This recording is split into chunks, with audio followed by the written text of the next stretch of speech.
अस्सलामु अलैकुम वरहमतुल्लाहि वबरकातुहू। अल्हम्दुलिल्लाह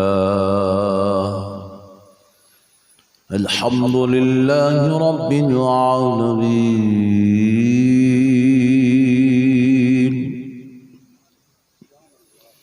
वस्सलातु वस्सलामु अला सय्यिदिल अंबिया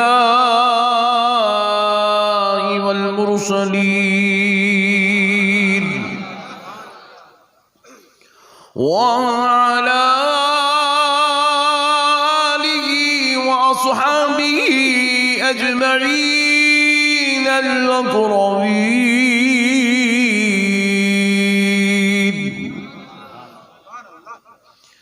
अशहदु अन ला इलाहा इल्लल्लाह वहदहू ला शरीक लहू व अशहदु अन्न सय्यिदना व नबियना व मौलाना मुहम्मदन अब्दुहू व रसूलुहू। अम्मा बअदु फ़अऊज़ु बिल्लाहि मिनश शैतानिर रजीम। बिस्मिल्लाहिर रहमानिर रहीम। अलम नशरह लका सदरक व वदअना अन्का विज़रक